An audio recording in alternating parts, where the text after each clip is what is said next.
In the glittering world of royal jewels lies a mystery that has puzzled gemology experts for centuries.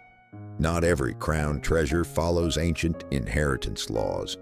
Among the diamond tiaras and emerald necklaces passed down through generations, certain rings remain hidden, jewels that stay forever with their owners. Few people knew that behind the sparkling facade of royal receptions exists an entire world of intimate treasures, too personal for dynastic traditions. These rings witness secret vows, forbidden love, and family scandals. They've seen tears of joy and bitter disappointments, becoming silent companions during the most dramatic moments of royal life. But before we begin, don't forget to write your city in the comments. We're curious where our viewers are from. Subscribe and hit the like button. It helps our channel grow. What forces monarchs to break century-old traditions? Why do rings worth millions disappear into secret vaults instead of adorning the fingers of heirs? Behind each story lies human drama powerful enough to shake protocol foundations. Today, we'll lift the veil of mystery surrounding 8 legendary rings whose fate forever changed the rules of royal inheritance. Prepare to learn the truth about jewels that prove stronger than tradition. When 25-year-old Princess Elizabeth extended her hand to her beloved, few could have imagined the incredible story hidden within that sparkling diamond on her finger. Behind this ring stood not just a romantic fairy tale, but a true act of love born from the fires of war and exile. Prince Philip, stripped of wealth and titles, faced a dilemma that could break any man's heart. How could he present a worthy ring to the future Queen of Great Britain without a penny to his name? But behind the apparent hopelessness lay a brilliant plan that stunned even the most experienced courtiers. The solution came from the deepest depths of family history. Princess Alice of Battenberg, Philip's mother, who had survived revolutions and wars, treasured one precious item, a Cartier tiara from 1903. This Greek ornament masterpiece was a wedding gift from Princess Victoria of Hesse, granddaughter of Queen Victoria herself. The tiara had witnessed the fall of empires and the collapse of dynasties. It survived the family's exile from Greece, wandered across Europe in refugee suitcases, and became collateral for survival during the darkest days. Now Princess Alice made a decision that would forever transform her treasure. She gave the tiara to be melted down. From diamonds that held memories of 3 generations was born something entirely new. A central 3-carat stone surrounded by 10 smaller diamonds blazed in a platinum setting. This wasn't just a ring, it was the essence of love, forged from the ashes of the past for a bright future. But the story didn't end there. The remaining stones became an elegant bracelet, a wedding gift that the future queen wore to state banquets for decades. Each time the diamonds sparkled in the light of Buckingham Palace chandeliers, they reminded everyone of the incredible journey from Greek tiara to British crown symbol. Experts value the ring at £150,000 to £250,000, but its true worth is immeasurable. Too personal, too filled with emotion, it will never become part of the royal collection. Here lies the main mystery. Where is this ring now? Was it buried with its owner, or does it rest in Windsor's most secret vaults awaiting its moment? But the Norwegians weren't the only ones who challenged protocol. Behind the doors of the Norwegian royal palace unfolded drama that could overshadow the boldest Hollywood scripts. When Crown Prince Haakon knelt before commoner Mette Marit in December 2000, he held not just a ring, he gripped a symbol of 3 generations of royal rebels. Few knew the true history of this jewel. 2 crescent-shaped rubies like an embrace surrounded a sparkling diamond in a gold setting. This vintage masterpiece wasn't created specifically for Mette Marit. It held a much deeper secret. Behind this decision lay the story of 3 women who dared to love against protocol.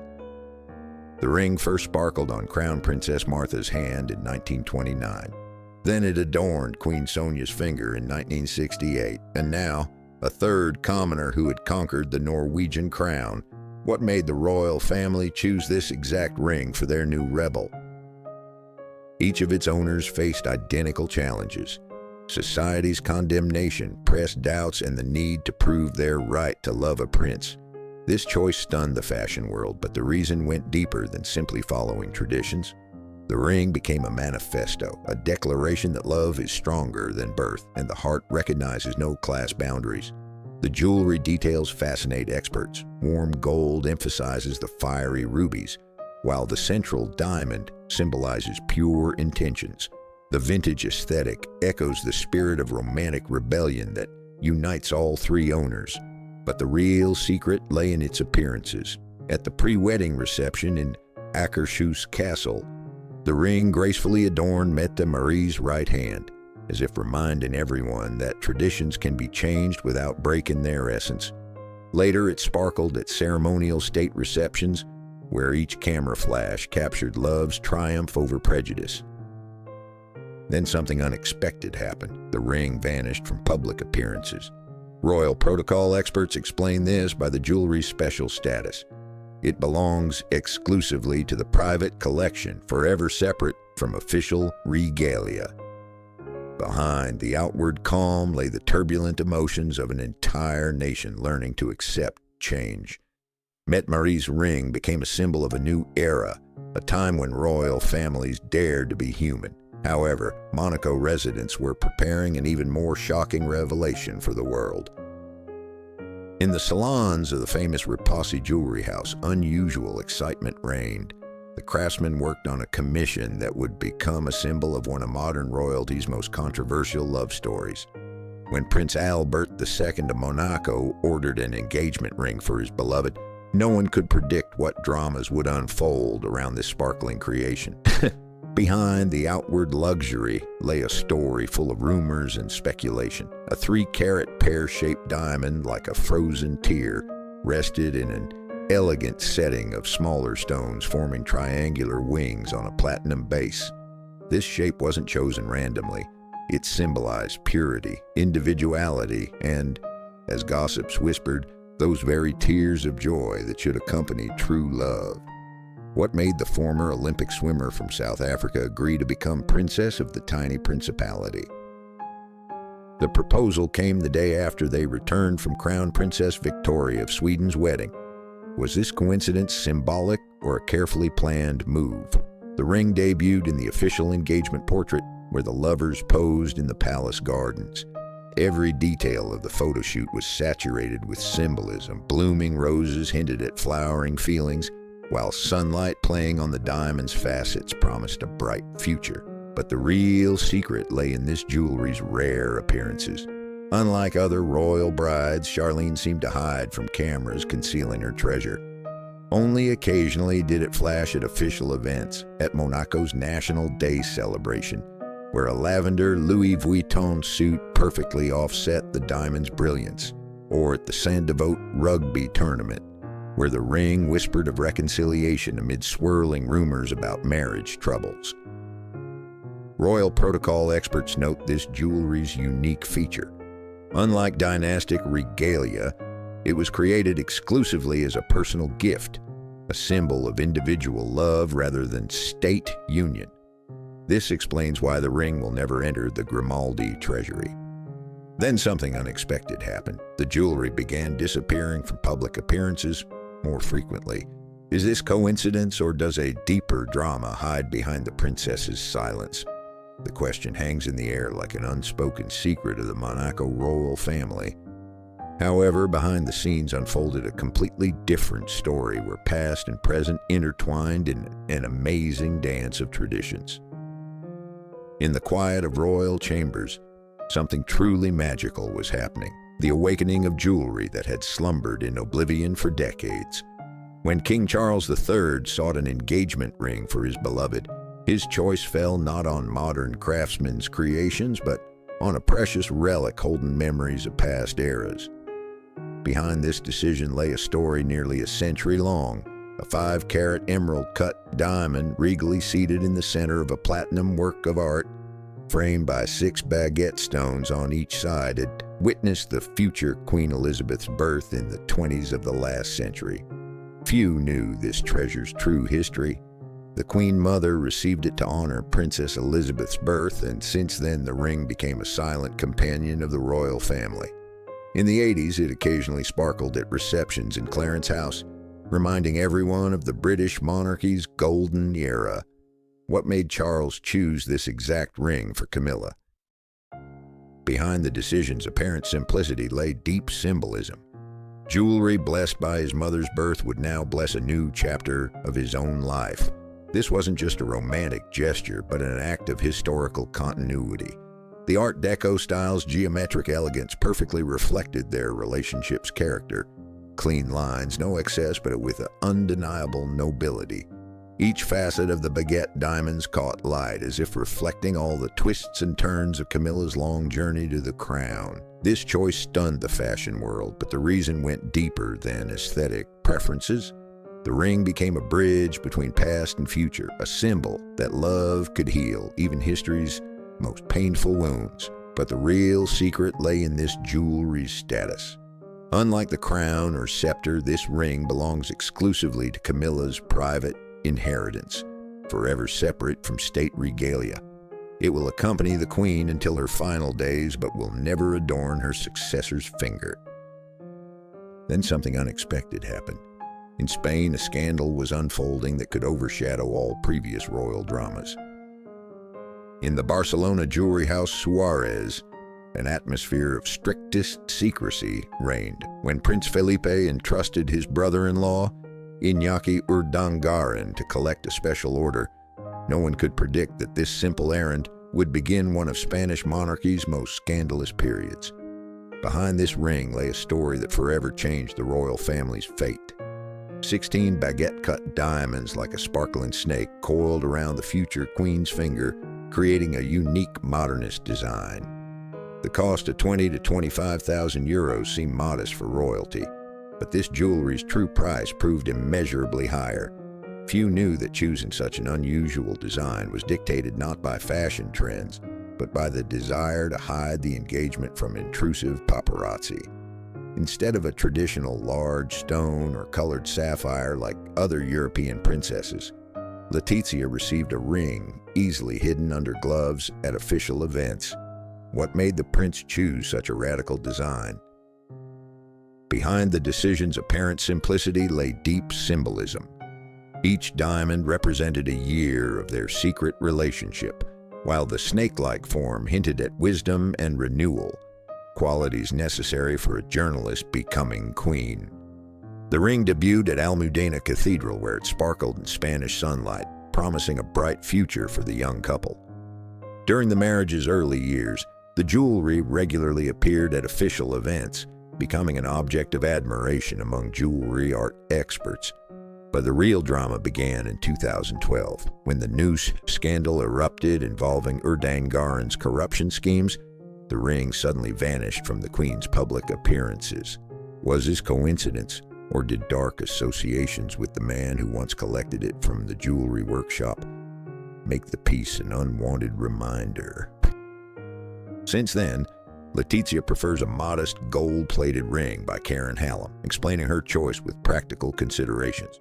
Constant handshakes at official events make wearing large jewelry uncomfortable. However, royal protocol experts whisper about darker motives. This choice stunned the fashion world, but the reason went deeper than aesthetic preferences. The ring became a symbol of how family scandals can forever change even the most heart-cherished possession's fate. Here lies the main mystery. Where is this cursed piece now?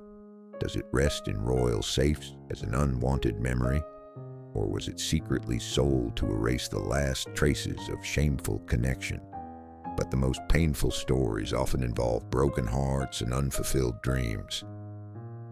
In the quiet of Birkhall Estate unfolded one of the most romantic and tragic stories of the British royal family.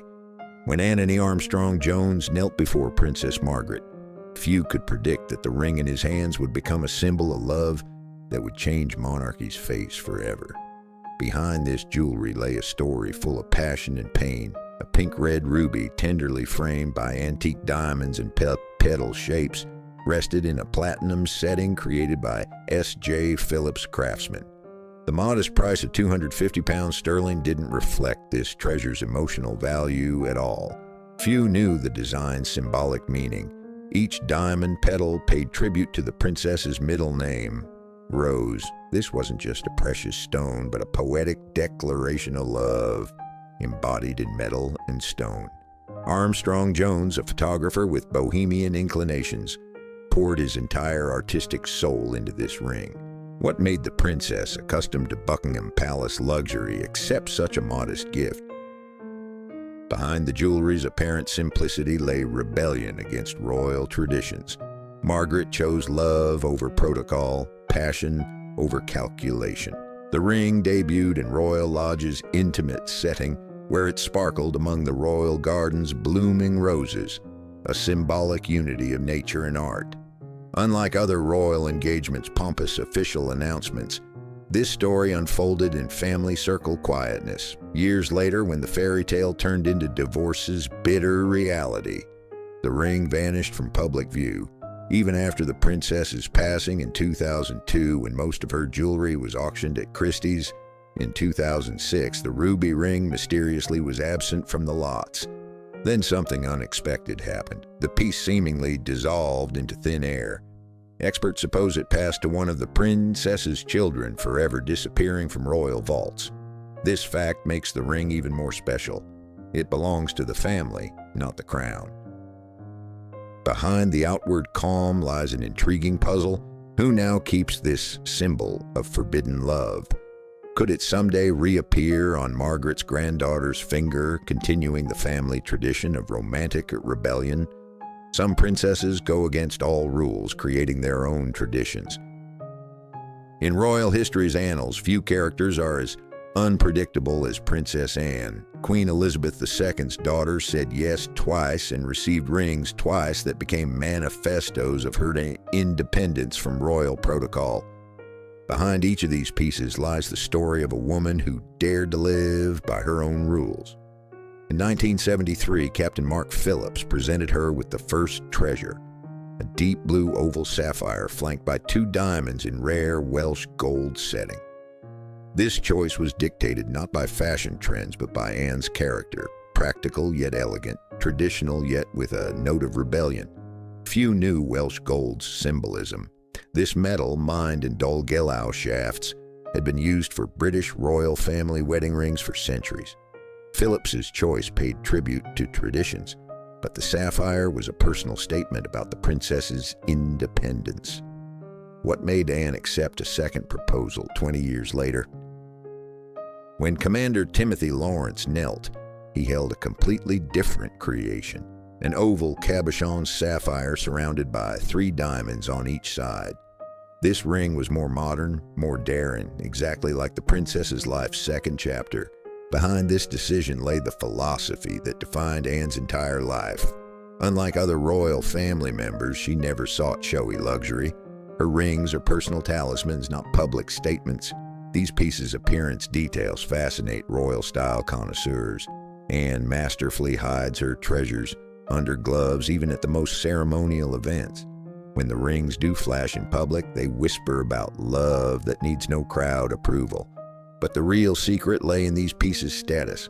Unlike state regalia, Anne's sapphire rings belong exclusively to her.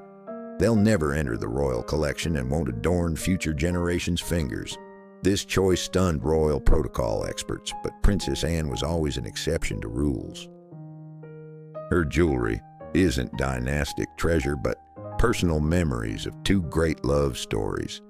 Then something unexpected happened. The loudest story was written by one who forever left the royal family, taken with her jewelry that shook monarchy's foundations. In Botswana, Savannah's quiet, under endless African skies, was born a story that forever changed the British monarchy's face. When Prince Harry created an engagement ring for his beloved, he wasn't just choosing precious stones, he was weaving fate from threads of past, present, and future. Behind this piece lay modern Windsor's most revolutionary love story, a central 3-carat cushion-cut diamond from Botswana, where the lovers spent their first romantic days under starry canopy, was framed by 2 smaller stones from Princess Diana's personal collection. 3 stones, 3 eras, 3 women, past, present, and future of the dynasty. Few understood this design's symbolic depth. Every element was carefully considered. The yellow gold setting symbolized Meghan's sunny character, while the 3-stone composition represented the past, present, future philosophy, the motto that defined their entire union. What made the prince choose such a personal approach to ring creation? Behind the outward romance lay rebellion against age-old traditions. Heir was creating not just jewelry, but a manifesto of monarchy's new era, more human, more open to the world. The ring's debut and the official engagement announcement stunned the fashion world. But real intrigue began later when, after Prince Archie's birth, the setting was redesigned from yellow gold to more delicate micropave. This choice symbolized Meghan's transformation, from Hollywood actress to mother and family values defender. The ring's public appearances became subjects of expert scrutiny, from engagement photos at Kensington Palace to the documentary With Love, Meghan. Each camera flash captured not only the jewelry's evolution, but its owners. Then something unexpected happened. When the couple left royal duties, the ring traveled with them across the ocean. Unlike other royal jewels, it forever remained Meghan's personal property, symbolizing her right to independence. This fact became the final chord of the revolution Meghan unwittingly staged in Buckingham Palace. Her ring isn't just jewelry, but a declaration that true love is stronger than any protocol. Behind the outward calm lies an intriguing question. Will this ring ever become part of an American royal tradition being created by the Sussexes? And here lies the main secret of all these 8 stories. 8 rings, 8 fates, 8 stories that forever change perceptions of royal traditions. But what unites these precious items besides their impossibility to become dynastic heritage? Few suspected that behind each story lies the same truth. In a world where protocol dictates every step, these rings became humanity's last bastions. They belong not to the crown, but to the heart, not to the state, but to the woman,